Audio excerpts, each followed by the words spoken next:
Assalamualaikum warahmatullahi wabarakatuh. Kami akan menjelaskan nanoteknologi dan kimia hijau.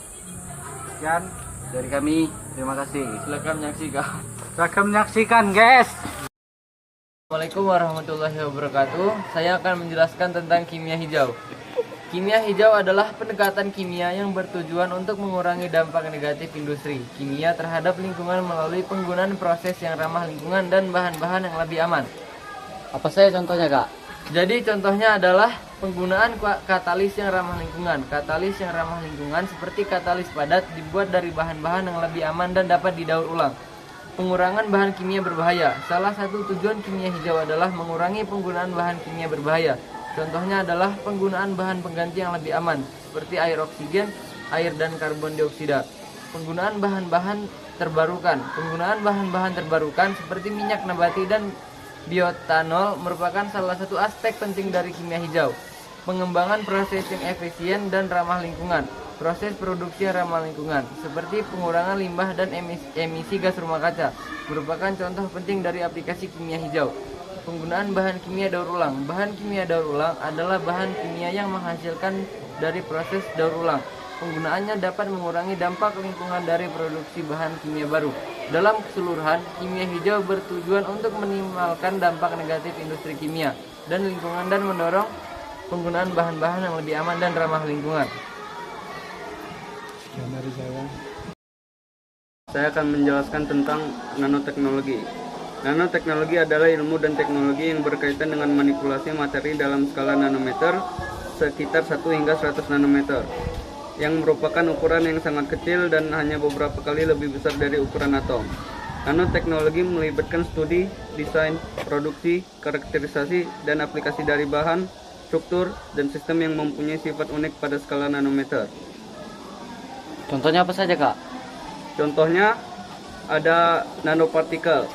Partikel yang berukuran sangat kecil dan memiliki sifat unik. Contohnya adalah nanopartikel perak yang digunakan sebagai antimikroba pada tekstil dan alat medis. Yang kedua ada nanotub. Tabung kecil yang terbuat dari karbon atau bahan lain, sehingga sifat-sifat unik seperti kekuatan dan konduktivitas yang tinggi.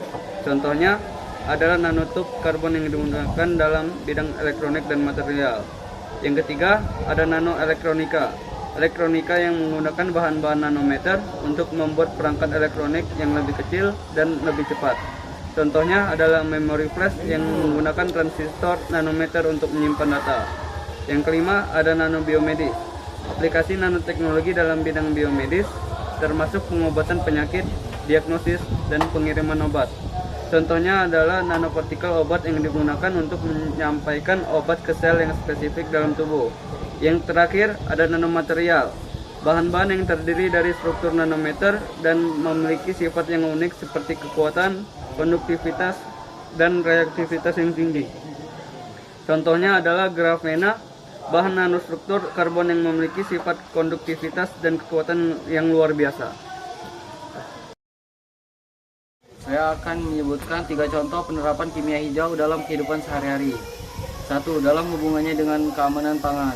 Konsep kimia hijau diterapkan dengan konsep pertanian berkelanjutan, sustainable agriculture, untuk mengurangi dampak buruk penggunaan zat-zat kimia untuk lingkungan pertanian. 2. Menggunakan energi alternatif sebagai pengganti sumber daya alam yang tidak dapat diperbarui seperti biogas, biodiesel, biofuel, dan lainnya.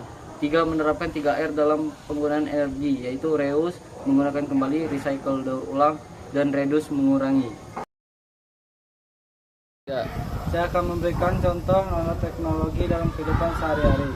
Yang pertama, industri medis dan pengobatan. Dalam bidang kesehatan, melalui nanoteknologi dapat diciptakan mesin nano yang disuntikan ke dalam tubuh guna memperbaiki jaringan atau organ tubuh yang rusak. Yang kedua, industri pengolahan pangan. Penerapan nanoteknologi dalam pengolahan pangan bisa dibilang relatif baru. Namun diperkirakan penerapannya akan tumbuh dan berkembang dengan pesat pada beberapa tahun ke depan.